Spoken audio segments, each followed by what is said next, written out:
So GS1 is majorly a static portion.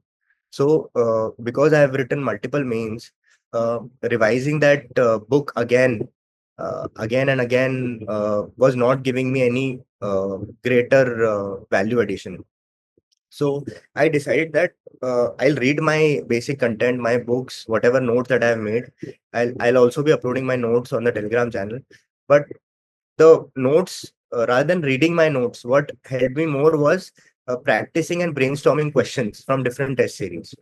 So you can take up different test series from the market, and rather than reading the book again for modern Indian history, if you could just reflect on 20, 40 questions, basically your brain will work more. You will find out, acha, this area I'm not able to recall. So maybe you can go back to your notes and read that again. You can read that from the model answer also. And in this process, you will collect some one or two pages of good examples, datas, and some key terms which you can use in your answer. So overall, GS1, if you can cover it with this strategy, especially after you have given one or two mains, I think that will be really beneficial. So in art and culture, you can prepare some common conclusions that you can bring to your answer. So if the questions come around a specific dynasty, maybe you can quote a simple generic conclusion, say dynasties rise and fall, but their cultural contributions remain eternal. So now you can change this to any specific dynasty that come. Dynasty rise and fall, but the cultural contributions of Guptas are eternal. You can come with such common conclusions for say architecture. Say every brick of Indian ancient architecture tells a story. So maybe you could use it in your introduction or your conclusion. Very simple to remember quotes. So even uh, I found sometimes found very difficult to remember very complicated quotes. So you can use ChatGPT to generate very specific and generic quotes around on some specific topic. But these are, of course, value additions after you have done your basic content, you have written your mains, and you have prepared thoroughly. Uh, One mistake that I was doing in art and culture was I was quoting multiple examples in one single point. So when I was talking about, say, Vijayanagar Empire, I was quoting all the temples that I know of Vijayanagar Empire in the point A itself. But you have to be smart. You have to basically extend your content and show it to the examiner that you know multiple points. So you can use different terms. Maybe say aesthetic appeal and idealism is there in this temple. Say artistic fusion, the confluence with nature. Some temples will have some acoustic engineering. You can talk about that. You should have some rich vocabulary specific to art and culture. You are talking about motifs, scriptures, inscriptions, pillars. When you're talking about temple, you have to mention panchayat and style. And this way, your art and culture answers will be more specific. Uh, you should also revise the timeline which you read in ancient medieval history before going for the exam and preparing, so that you can mention specific years when the dynasty comes there.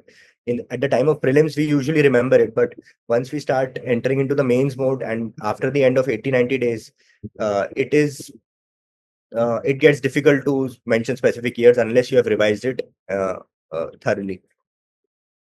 For the modern Indian history, again, you can have some specific introductions. For a question, you can introduce the topic with what happened before that movement, and for the conclusion, you can go after what happened after that movement or that specific topic of the question. There are some important PYQ themes which you can focus on. Say the national identity is one. Another is the economic critique. Next is the Gandhian face and the Gandhian voices. Another is tribal revolt, social reform movements, and the topic of women. I think these are some important themes which you should focus. Uh, Apart from, again, when you're practicing brainstorming content, you will collect more and more examples and quotes which you can, one pager you can make out of it, and then gradually start using it in your answers.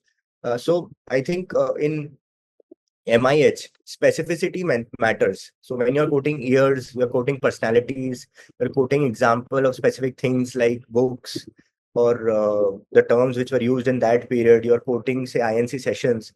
Obviously, the examiner will find it more value added. So at the time of prelims, we are very thorough with the specific content, but it gradually fades away. So you have to have a synthesis of the specificity of prelims, and you have to combine that with the analysis that the question demands in terms of mains. So you have to combine this specifically in GS1 and the topics which are static. World history, post independence, I think you should prepare very thematically what are the themes which have UPSC has been focusing.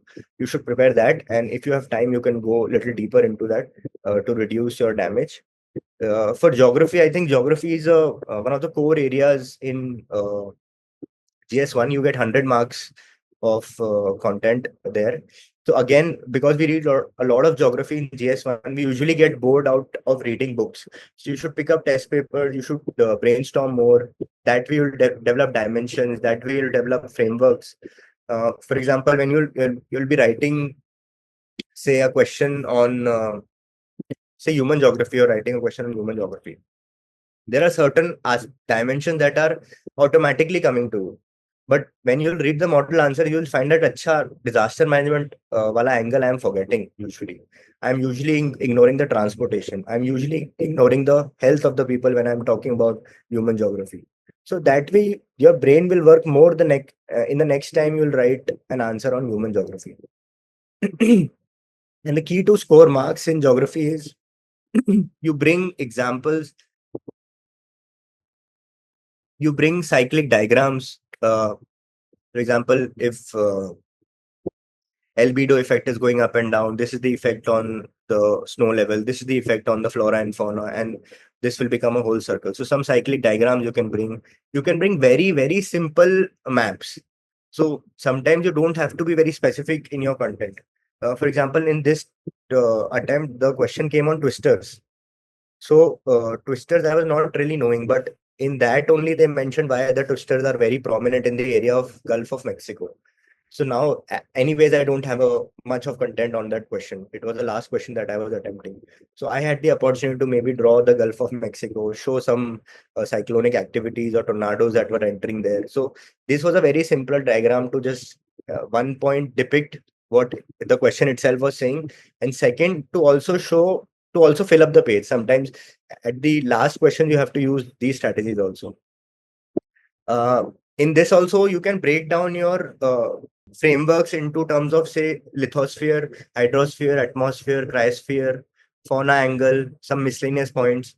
So whenever you're talking about a question which is very generic, you can break it down. Acha, lithosphere mein what are the things that are happening in this?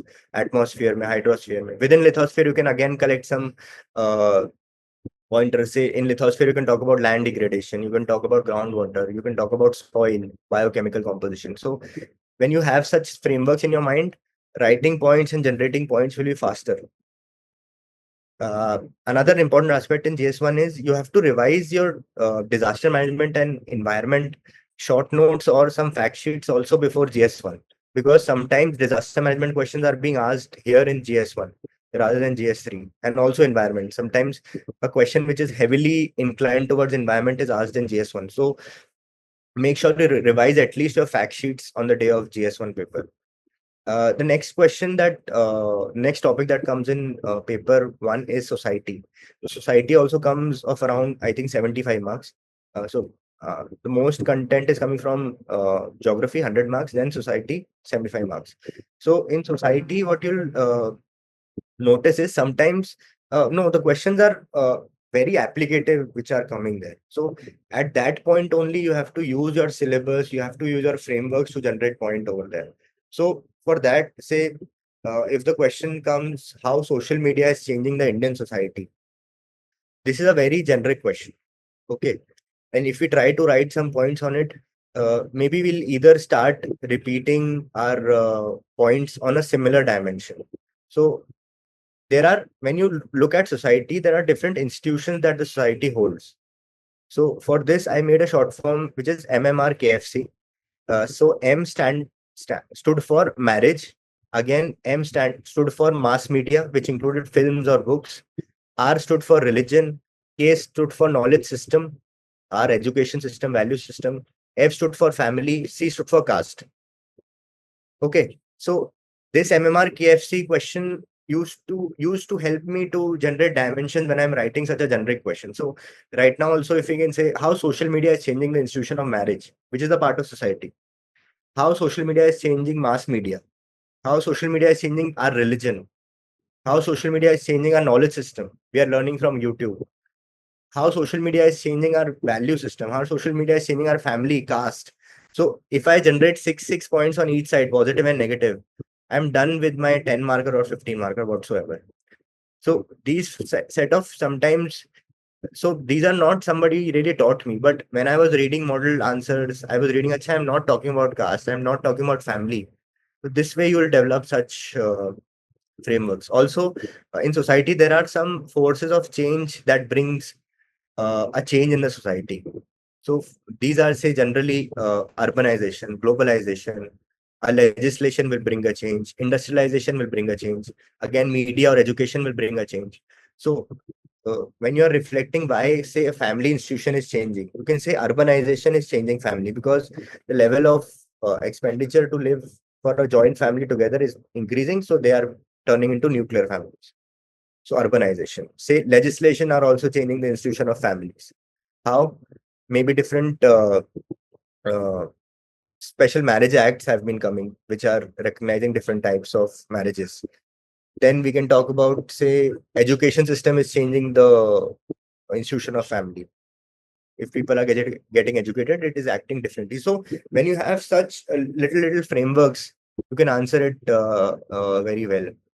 And also, sometimes you get the implications of something on the society. So implication you can analyze at individual level, then you can go on to family level, societal level, national, global level. So you can go in a concentric circles. And within individual level, sometimes you can ask on different sections, what is the impact on women? What is the impact on youth? What is the impact on old age? What are the impact on the scheduled castes and the scheduled tribes, the vulnerable section of the society? How can you analyze that? So when you see it that way, your content becomes more diverse and rich.